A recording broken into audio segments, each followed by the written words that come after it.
salvou. Tenho a luz lá do céu que eu tanto busquei, pois Cristo minha alma salvou. Ó Cristo, minha alma salvou.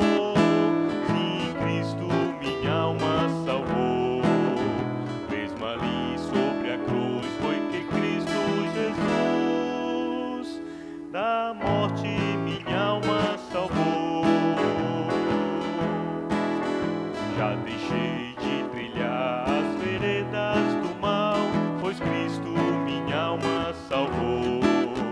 E feliz eu desfruto o favor divinal, pois Cristo minha alma salvou. Ó Cristo minha alma salvou. Sim, Cristo minha alma salvou. Mesmo ali sobre a cruz foi que Cristo Jesus da morte minha alma salvou. Sobre o vale da morte já brilha uma luz, pois Cristo minha alma salvou. E eu avisto meu lar no porvir com Jesus, pois Cristo minha alma salvou. Ó Cristo minha alma salvou. Sim, Cristo minha alma salvou. Mesmo ali sobre a cruz foi que Cristo Jesus da morte minha alma salvou.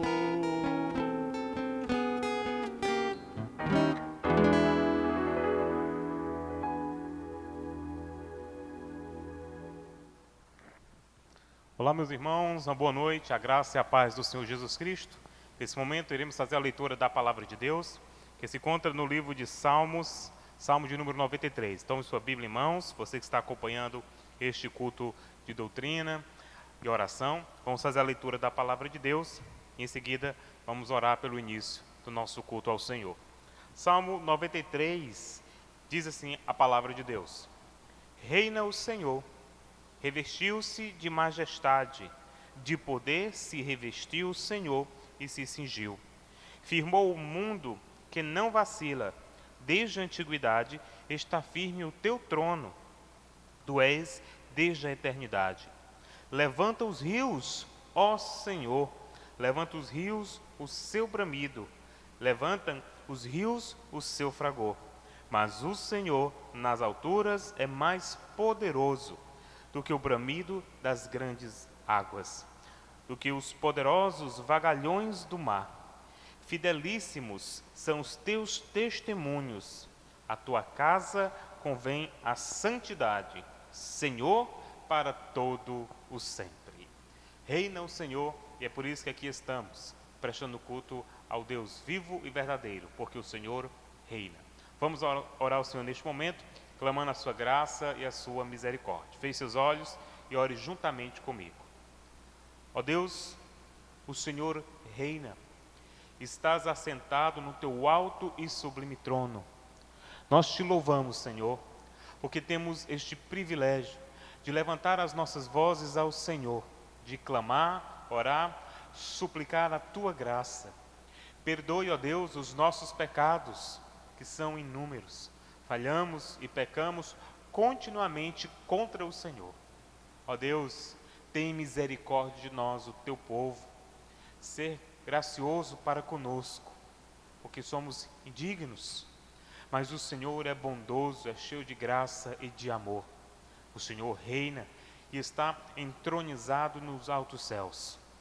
Ó Deus amado, Deus santo, recebe este culto, porque aqui estamos reunidos, por meio dessa transmissão, para adorar e bendizer ao Senhor. Recebe as nossas orações, os nossos louvores e fala conosco por meio da tua santa palavra. Pois assim nós te oramos e te agradecemos no nome santo do Senhor Jesus Cristo. Amém. Vamos adorar o Senhor neste momento, louvando e engrandecendo ao Senhor por meio dos cânticos. Louve ao Senhor com alegria. Vamos louvar.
de ouvir tua voz, de sentir teu amor, só de pronunciar o teu nome,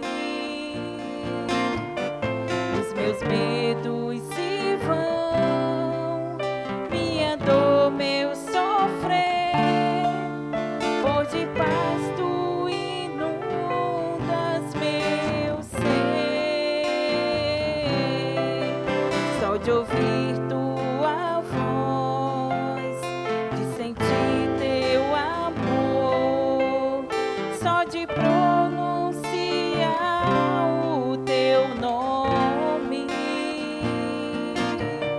os meus medos se vão, minha dor, meu sofrer, por de paz tu inundas meu ser. Jesus, que doce nome, que transforma em alegria o meu triste coração. Jesus, só o teu nome é capaz de dar ao homem salvação. Só de ouvir tua voz, de sentir teu amor, só de pronunciar o teu nome, os meus medos se vão, minha dor, meu sofrer, por de paz tu inundas meu ser. Jesus, que doce nome, que transforma em alegria o meu triste coração. Jesus, só o teu nome é capaz de dar ao homem salvação. Jesus, que doce nome, que transforma em alegria o meu triste coração. Jesus, só o teu nome é capaz de dar ao homem salvação. É capaz de dar ao homem salvação. É capaz de dar ao homem salvação.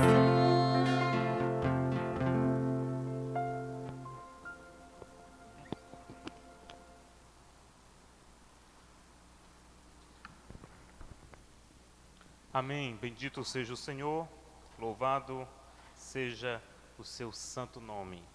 Meus irmãos, é com alegria, mais uma vez, que vamos dar continuidade à série de exposições na carta aos Filipenses. Estamos chegando próximo já ao último capítulo do livro. Hoje finalizaremos o capítulo de número 3. E se Deus assim permitir, na próxima semana, nas 2 semanas seguintes, finalizaremos a exposição da carta de Paulo à igreja de Filipos, né? Bendito seja o Senhor, que Ele continue falando aos nossos corações. Então, por gentileza, abra sua Bíblia em Filipenses capítulo de número 3, verso de número 17. Filipenses capítulo 3, verso 17, até o versículo 1 do capítulo de número 4. Você que está acompanhando este culto online, tome a sua Bíblia em mãos, acompanhe comigo a leitura e em seguida a exposição desta passagem da Palavra de Deus. E fique atento, abra o seu coração para ouvir as Sagradas Escrituras e a voz do Senhor instruindo na verdade. Filipenses capítulo de número 3, verso 17 até o verso de número 1 do capítulo de número 4. Diz assim a palavra de Deus: Irmãos, sede imitadores meus, e observai os que andam segundo o modelo que tendes em nós, pois muitos andam entre nós, dos quais repetidas vezes eu vos dizia, e agora vos digo, até chorando, que são inimigos da cruz de Cristo.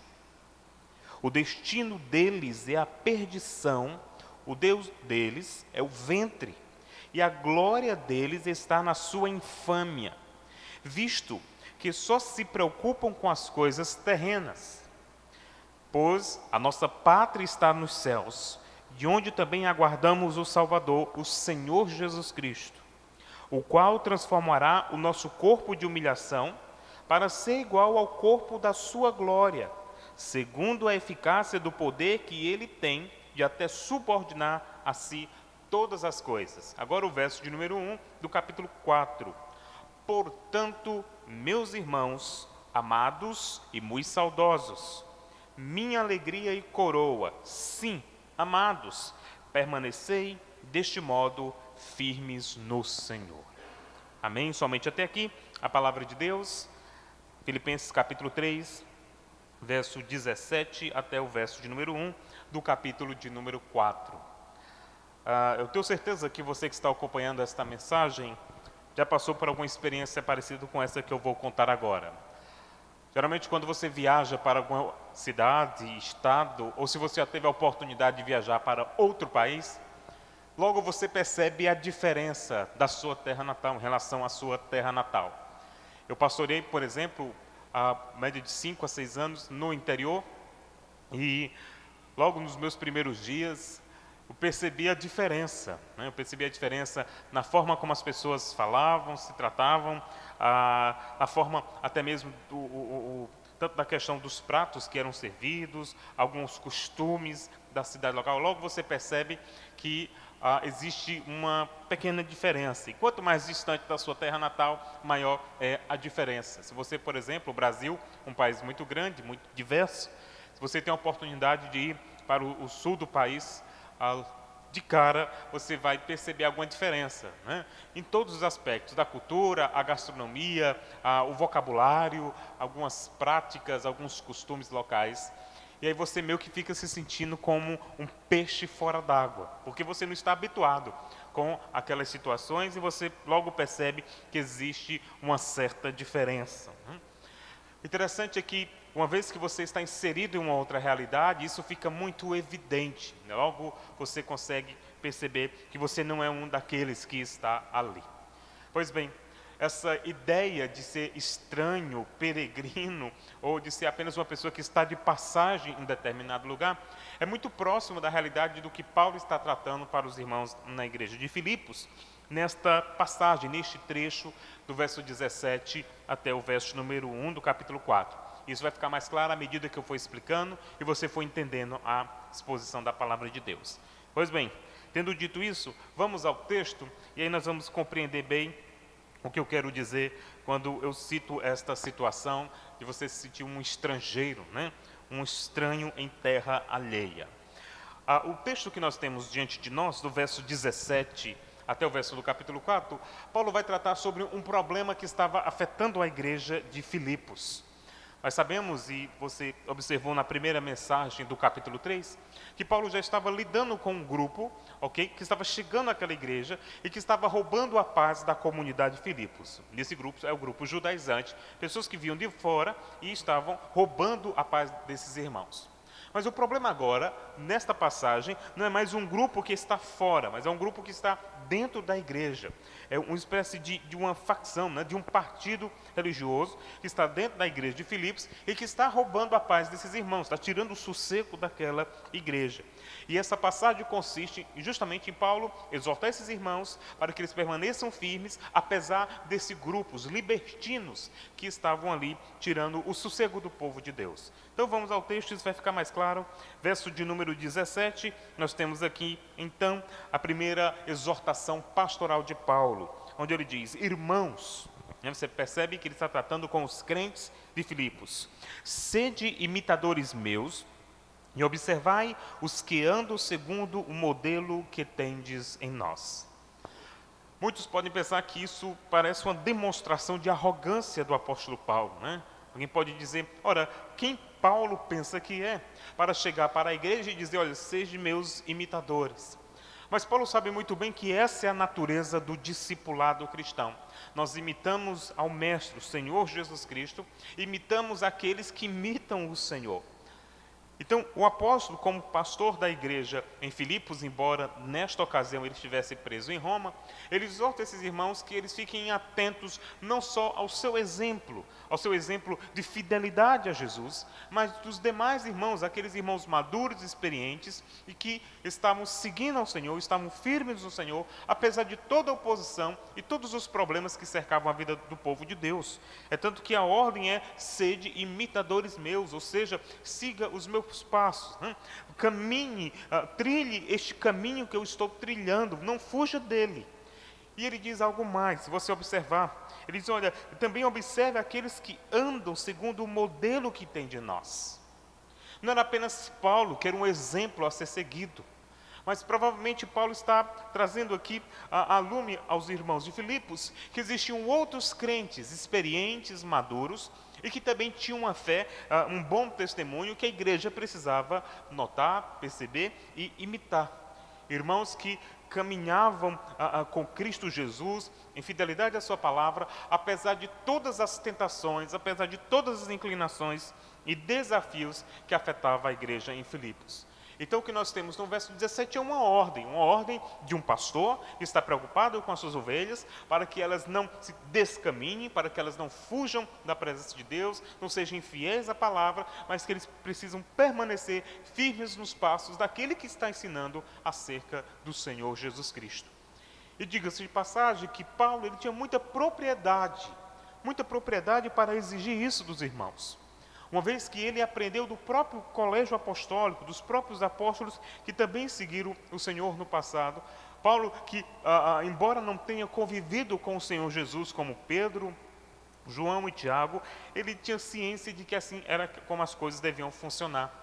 Os apóstolos que eu acabei de citar, Pedro, Tiago, João e os demais, eles caminharam com o Senhor, eles observaram como o Senhor agia, o que ele falava, como ele se portava, e logo eles estabeleceram um padrão de liderança, um padrão modelo a ser seguido.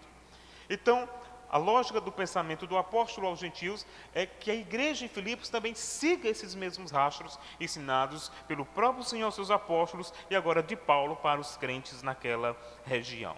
Agora, do verso 18 ao verso 19, Paulo vai tratar diretamente desse grupo dentro da igreja em Filipos. E aqui eu chamo a sua atenção para os detalhes do texto. É um texto muito enriquecedor e tem aqui pontos que são interessantes de serem explorados. Verso número 18, ele diz assim: pois muitos andam entre nós. Observe, enquanto no capítulo de número 3... ou melhor, no verso de número 2, ele diz, olha, acautelai-vos dos cães, acautelai-vos dos maus obreiros, acautelai-vos da falsa circuncisão, uma referência aos judaizantes que estavam vindo de fora da igreja para atormentar a vida do povo de Deus. Este grupo, esse segundo grupo, que estava tirando o sossego dos irmãos em Filipos, era um grupo que estava ali no convívio do povo de Deus. Não era um problema externo, era um problema interno. Eram pessoas que estavam lá provavelmente no culto. Elas frequentavam a igreja, elas frequentavam as reuniões, eles cantavam, eles ouviam a pregação, eles tinham comunhão ali uns com os outros, estavam infiltrados no meio do povo de Deus, e era este grupo agora que estava dando dor de cabeça aos irmãos de Filipos e que Paulo estava exortando a igreja a ficar atento. Pois muitos andam entre nós, e observe o que ele diz, dos quais, repetidas vezes, eu vos dizia, e agora vos digo, até chorando, que são inimigos da cruz de Cristo. Paulo usa uma palavra dura para se referir a esse grupo, os libertinos, Os irmãos, ou se é que podemos chamar de irmãos, eu entendo que não, mas é um grupo de pessoas que viviam as obras do pecado, e Paulo usa uma expressão que é muito pesada, uma expressão de juízo. Ele diz, olha, eles são inimigos, a ideia de que eles estão em oposição à obra que Cristo realizou no Calvário. Eles não só, parece muito com o perfil daqueles homens que são exortados por Judas lá na sua carta. Eles não só negam ao Senhor com as suas obras, como eles acabam, de alguma forma, afetando a vida do povo de Deus. E isso traz preocupação ao apóstolo Paulo. Nós temos aqui um caso raro da citação de Paulo, onde ele fala sobre as suas emoções, até chorando. Nós sabemos, por exemplo, que na sua despedida em Atos capítulo 20, a igreja de Éfeso, ele se reuniu com os presbíteros, pastores da igreja, e ali houve um certo choro, até porque era a despedida de Paulo e a certeza do seu martírio. Mas esse é um caso atípico, porque Paulo está dizendo que ele, do seu próprio íntimo, do seu coração, ele chora por causa deste grupo. Aqui existem algumas especulações, eu quero tratar rapidamente delas. A primeira diz que o choro de Paulo era porque ele estava preocupado com a condenação dos libertinos. Mas entenda, a segunda vertente diz que o choro de Paulo era um choro de preocupação por causa da vida dos irmãos em Filipos. Vale lembrar que Paulo não está na igreja, Paulo não está convivendo com este povo, ele já tinha passado por esta igreja, mas no momento que ele escreve essa carta, ele não está convivendo com os irmãos, ele não está olhando nos olhos dos irmãos, ele não está acompanhando todo o desenrolar na vida da igreja local, ele está preso em Roma, encarcerado, distante, e ele está tomando conhecimento, provavelmente por meio do irmão Epafrodito, do que está acontecendo na igreja em Filipos. Então, ao tomar conhecimento dos problemas que estão afetando aquela igreja, Paulo fica tão preocupado com aqueles irmãos que ele agora passa a chorar, porque quem está infiltrado naquela igreja são os inimigos da cruz do Senhor. O certo comentarista, William Hendrickson, ele faz um certo comentário acerca dessa expressão, até chorando. Eu quero compartilhar com você. Ele diz assim: um dos segredos do sucesso de Paulo como missionário, pastor missionário, era seu interesse genuíno e pessoal por aqueles a quem o Senhor havia confiado aos seus cuidados espirituais. Ou seja, ele estava tão ligado a esses irmãos, ele amava tanto esses irmãos, como um pastor deve amar o seu povo, que agora ele está preocupado com o futuro deles, e como eles serão influenciados por essas pessoas que estão, embora na igreja, vivendo na prática do pecado. E ele diz assim: este amor era tão real e eterno que os recessos mais íntimos de seu coração se comoviam ao perceber que algum perigo os ameaçava. O apóstolo era não só um homem de agudo discernimento e inquebrável decisão, mas também de emoção ardente e sincera. Um belíssimo quadro de amor e de zelo pastoral. Então Paulo está preocupado com esses irmãos, ele está ciente do perigo em que eles estão ali estão sendo ameaçados. Então, o que ele faz agora? No verso 19 nós temos o diagnóstico desse grupo.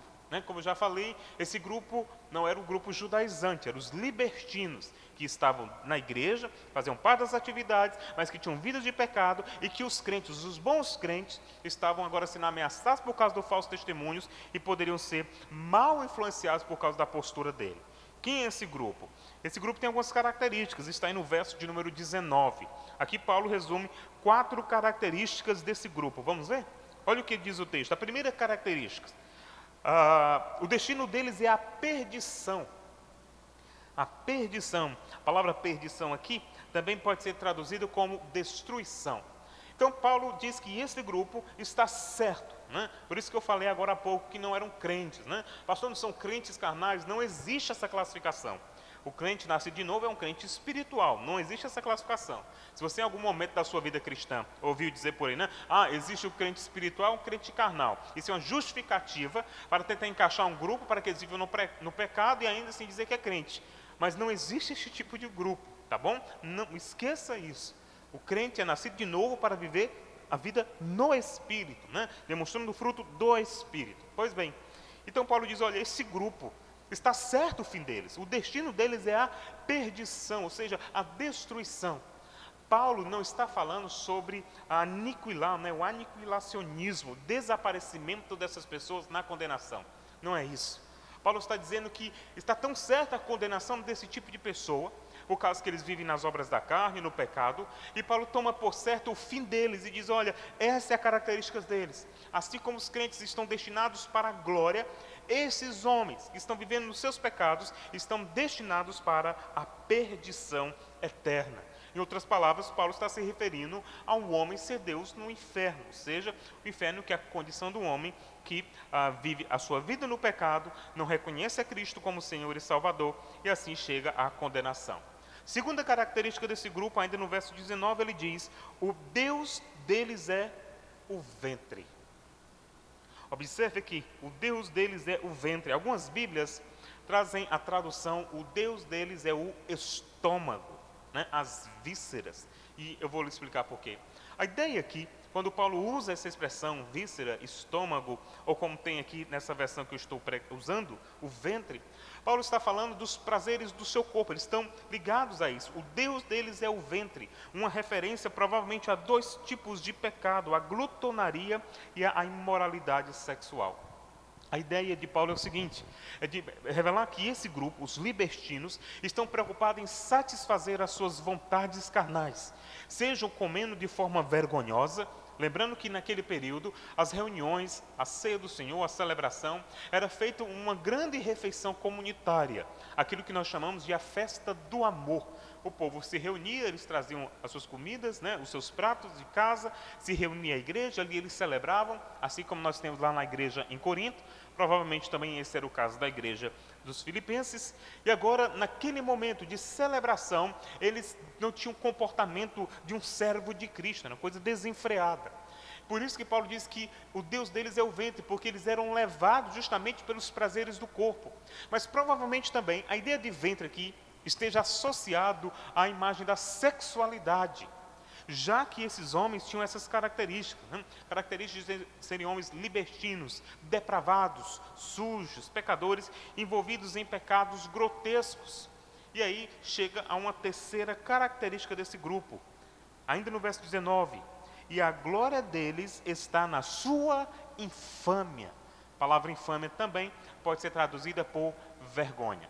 E aqui algo que é triste para esse grupo que está dentro da igreja. Observe, eles além de estarem destinados à perdição, estarem ligados aos prazeres da carne, esse grupo agora, ele se gloria naquilo que é vergonhoso. Então imagine aquele cidadão que frequenta a igreja, está na igreja, participa de todas as atividades, mas que na roda de conversa, depois do culto, da celebração, das atividades, ele começa a cantar vantagem de coisas pecaminosas. Ele começa a cantar vantagem, por exemplo, de uma negociação que ele fez lá no seu comércio e que ele trapaceou, né? Imagine um homem que de alguma forma começa, depois do culto, ali conversando com os irmãos, e começa a se gloriar porque foi cobiçado por uma mulher e ele alimentou as expectativas dessa senhora, né? Imagine uma certa senhora, irmã da igreja, se é que, como eu falei, podemos chamar de irmã em Cristo, que depois de uma celebração, de uma reunião, começa a se gloriar que por causa de uma palavra torpe, de uma conversa torpe, ela causou uma confusão e ela fala isso como se ela tivesse saído bem daquela situação constrangedora. Paulo está dizendo que esse grupo, ele é tão descarado, essa seria uma expressão adequada, apesar de ser uma palavra pesada, é tão descarado que eles se gloriam naquilo que deveria causar vergonha. Com certeza você já viu alguém se gloriando de algo vergonhoso, e provavelmente você deve ter passado por aquilo que nós chamamos de vergonha alheia, né? Você fica constrangido, a pessoa falando coisas assim absurdas, contando como se estivesse tirando vantagem disso, e aí você fica constrangido por aquilo que ela está dizendo, né? Meio que bate aquele senso de frustração. Paulo está dizendo, esse grupo tem essa postura. No meio da reunião do povo de Deus, eles estão se gloriando por causa de pecados que deveriam trazer vergonha, né? Principalmente relacionados à imoralidade sexual. Interessante que a nossa cultura aqui no Brasil é uma cultura totalmente erotizada, né? Por onde você anda, você passa da propaganda, a música, a cultura, a expressão, da arte, enfim, onde quer que você esteja inserido, você é bombardeado por essa cultura erotizada. E sabe o que é pior? Que muitos daqueles que dizem seguir a Jesus são tão influenciados por essa cultura erotizada que acabam cantando, ou contando melhor, vantagens daquilo que deveria, na verdade, trazer vergonha. É uma verdadeira infâmia. Precisamos ser cautelosos quanto a isso, até porque o nosso corpo é templo e morada do Espírito de Deus. Quarta característica desse grupo, no final do 19, visto que só se preocupam com as coisas terrenas. Mas é óbvio, né? Se é um grupo que está destinado à perdição, se é um grupo que tem como Deus a satisfação do corpo, Se é um grupo que se gloria em coisas vergonhosas, é um grupo que também está ligado apenas às coisas desta vida. Eles não pensam no céu. Eles só pensam nos prazeres mundanos, né? Nessa vida secularizada, mundana, promíscua e que não convém aos servos de Cristo. Então, são essas as 4 características desse grupo de libertinos que estavam rondando dentro da igreja em Filipos. Pessoas que viviam uma vida totalmente dissoluta, vergonhosa, de um mau testemunho e que causava constrangimento no meio do povo de Deus. Então é por isso que Paulo diz para esses irmãos que ele fica chorando, né? Ele está até chorando, preocupação com esses irmãos, uma vez que eles podem ser mal influenciados e de repente se descambar para o mundanismo e aí sim deixar de lado a comunhão com Cristo e com o seu povo. Então Paulo, o que ele faz agora? A partir do verso número 20 até o verso número 1 do capítulo 4, ele vai mostrar agora a sua preocupação pastoral em termos práticos. Ele vai exortar os irmãos e relembrar a esses irmãos que eles não podem ser como esses libertinos, porque eles são transformados pelo Senhor Jesus. E aqui vai, meu querido irmão, a justificativa porque eu e você não podemos viver uma vida mundana, porque somos servos de Cristo. Verso de número 20, ele traz agora 3 características dos filhos de Deus. Olha o que ele diz: pois a nossa pátria está nos céus. Se você observar no verso 19, ele diz assim: os libertinos, a vida deles se limita às coisas da terra. E agora ele fala no verso 20, pois a nossa pátria está nos céus. A ideia é exortar aos irmãos de que eles fiquem atentos a esse fato. A nossa vida não se limita a este mundo. A nossa vida está relacionada à eternidade com o Senhor. A nossa cidadania está relacionada ao Senhor. E a expressão pátria aqui, ela não vem de paraquedas, né? Não acontece aqui. Paulo não cita ela de forma vã. Até porque os irmãos filipenses, eles se gloriavam por serem uma colônia romana. E era muito comum o fato deles se gloriarem por serem uma pátria ligada a Roma, ao mundo dos Césares, né? Dos imperadores romanos. Então Paulo faz questão de lembrar esses irmãos que a cidadania deles não era apenas uma cidadania romana. Eles não deveriam se gloriar apenas na cidadania romana, mas acima de tudo na cidadania da pátria celestial. Segunda característica agora dos irmãos. Verso 20 ainda, pois a nossa pátria está nos céus. Seguida, de onde também aguardamos o Salvador, o Senhor Jesus Cristo. Além de serem cidadãos dos céus, eles estavam na expectativa do retorno do Senhor. Por isso que eles não podiam viver uma vida de mundanismo, de pecado, de imoralidade, de glutonaria, enfim, de todo o pecado que trouxesse vergonha e desonra ao nome de Jesus. Porque a vida deles estava relacionada à volta do Redentor. Eles deveriam viver na iminência da volta do Senhor Jesus Cristo, desejando, ansiando o encontro com o Senhor nos ares. E essa deve ser a característica de todo servo do Senhor. E por fim, a terceira característica está no verso de número 21. Além de serem cidadãos da pátria celestial, seriam aqueles que aguardam o Senhor.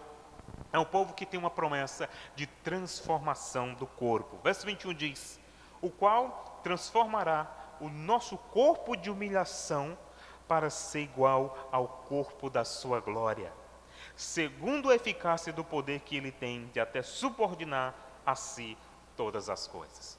Então observe como estão relacionadas as características que Paulo está traçando do povo de Deus. Se os libertinos são aqueles que estão ligados aos prazeres do Império Romano, né, a vida romana, da promiscuidade. Se os libertinos são aqueles que estão ligados aos prazeres do corpo, né, tanto no ato do alimento quanto da sexualidade. Se os libertinos são aqueles que são caracterizados porque a sua vida se limita a este mundo, às coisas terrenas, os crentes são diferentes. A sua vida está ligada à pátria celestial, ele está esperando o Senhor Jesus Cristo, e quando o Senhor voltar, o seu corpo será transformado. Por isso que nós devemos cuidar do corpo, é o pressuposto de Paulo aqui, e não ser levado pelo caminho da imoralidade, porque o corpo, este corpo, qual nós possuímos, é este corpo que será transformado, e nós seremos como o Senhor. Paulo está trazendo à tona o momento da exaltação do nosso corpo. O que é a exaltação do corpo? A exaltação do nosso corpo é quando ele for glorificado e terá as mesmas características do corpo do Senhor Jesus Cristo. É por isso que ele usa aqui a expressão corpo de humilhação. Porque esse corpo ao qual nós possuímos agora é um corpo que foi afetado pelo pecado. É um corpo que deseja o pecado. Por mais que você persevere em Jesus, você lute continuamente na vida cristã, vez por outra o seu corpo é inclinado aos prazeres da carne. É um corpo que acaba, de alguma forma, de forma humilhante, né, caminhando para aquilo que deve ser rejeitado. Mas quando o Senhor voltar, diz o texto, nosso corpo será transformado. E a grande bênção é que o corpo do crente será como o corpo do seu Senhor, no corpo do Senhor Jesus Cristo. E tudo isso Paulo traz como garantia, é uma demonstração da eficácia do poder de Deus na pessoa do Filho. Por isso que ele diz que até ele subordinar todas as coisas. A justificativa do apóstolo para esses irmãos, para que eles não vivam no pecado, é porque o corpo, o nosso corpo pertence ao Senhor. Porque a nossa cidadania não se limita a este mundo, mas ao reino por vir. Então, Paulo chega à conclusão do seu argumento e de sua exortação pastoral nesta passagem, está aqui no verso de número 1 do capítulo de número 4. Nós temos aqui uma expressão, né, chave para a conclusão de pensamento. E aí eu quero chamar a sua atenção para não só a conclusão de Paulo, mas a forma como ele fala com os irmãos. Verso de número 1 do capítulo 4, ele diz: portanto, meus irmãos, observe agora, amados e muito saudosos, uma demonstração de carinho, né? A ideia de que alguém que tem ligação com a pessoa. Paulo não falava isso apenas da boca para fora. A prova que ele não falava da boca para fora é que pouco antes ele disse que ele chorava de preocupação com esses irmãos, amados e muito saudosos. Paulo tinha saudade desses irmãos, né? Tinha grande carinho, apreço por eles. E provavelmente naquela prisão ele desejava ardentemente estar junto com o povo de Filipos, para acompanhar esses irmãos, porque ele sabia que eles tinham laços com essa igreja. Essa igreja, a igreja de Filipos, ela era uma igreja fiel ao ministério de Paulo. Ele sustentava o ministério missionário, apostólico dele.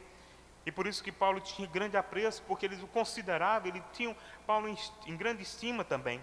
Então ele diz uma linguagem que traz a ideia de recompensa. Portanto, meus irmãos amados e muito saudosos, minha alegria e coroa. Como alguém que chega à linha de chegada e recebe os seus lauréis, e ali ele celebra com alegria a vitória daquela maratona. Paulo está dizendo que esses irmãos são um verdadeiro prêmio para ele. Sim, eles são os amados. Por isso a exortação final é: permanecei deste modo firmes no Senhor. A ideia de permanecer firme é justamente caminhar do oposto dos libertinos, porque eles eram servos do Senhor Jesus Cristo. Então, existem grandes lições nessa pequena passagem da carta de Paulo aos Filipenses, e eu quero compartilhar com você 4 aplicações, e que você guarde no seu coração, medite nisso, para que você seja um fiel servo do Senhor. Então vamos às aplicações, com base na exposição do capítulo 3, ao qual nós estamos encerrando neste culto. Próxima semana iniciaremos no capítulo de número 4, a partir do verso de número 2. Primeira aplicação com base nesse texto. Toda igreja tem problema. A igreja de Filipos recebe muitos elogios de seu pastor e líder, pois era uma comunidade vibrante e dedicada à obra de Deus. Foram apoiadores do ministério apostólico. No entanto, como toda igreja, ela tinha problemas. Existe por aí a síndrome da igreja perfeita. Mas é somente uma síndrome, porque na verdade toda igreja, por mais fiel que ela seja ao Senhor Jesus Cristo, ela vai ter problemas. E a igreja de Filipos é uma prova disso. Uma igreja envolvida com missões, uma igreja que estava envolvida com temas. Você vê que o tema pertinente da carta é a alegria da vida cristã, que inclusive é o título dessa série de mensagens da carta de Filipenses, a qual eu estou pregando. Mas mesmo diante de temas como esses, de alegria, de gratidão, de oração, de visão missionária, de amor entre os irmãos, a igreja de Filipos enfrentava sérios problemas, tanto fora das 4 paredes com os judaizantes, como dentro das 4 paredes com os libertinos. A igreja que enfrentava suas dificuldades. Então, meu querido irmão, pense bem. Toda igreja tem os seus problemas, tem os seus desafios. Todas as igrejas lutam continuamente contra o pecado. Existem muitas pessoas que saem da igreja e depois que saem da igreja começam a difamá-la, começam a falar mal de uma determinada comunidade, de um determinado irmão, muitas vezes do pastor da igreja, tentando encontrar justificativas para o seu pecado e dizendo, olha, aquela igreja é isso, aquele pastor é isso, aquilo outro, por causa desse irmão, isso, aquilo outro, eu saí, né? Porque ali tem muitos pecadores, tem muitas falhas, né? Tem muitos defeitos. Mas nós não podemos esquecer que uma vez que somos pecadores, como de fato somos, nós trazemos em nós os piores defeitos possíveis. Então, onde estiverem pecadores, ali haverá de fato defeitos, problemas. E geralmente numa igreja, existem 3 grupos de pessoas, né? Existem aqueles que acham que a igreja só tem defeitos e por isso eles precisam sair dela, porque ela é impura demais. Os grupos, por exemplo, chamados desigrejados. Pessoas que querem ser igreja, mas não querem usar o nome de igreja. Existe um autor americano chamado Dan Kimball, que escreveu um livro, Eles Amam Jesus, mas Odeiam a Igreja, onde ele fala justamente desse grupo, pessoas que querem ser igreja, mas não querem ser identificados como igreja, porque entendem que a igreja tem defeitos demais. E quantas pessoas já saíram do nosso meio difamando o corpo do Senhor Jesus Cristo? Mas existe um grupo muito mais perigoso do que esse. É aqueles que estão na igreja, mas que nunca são parte da solução, mas apenas parte do problema. Eles são especialistas em criticar e não em edificar.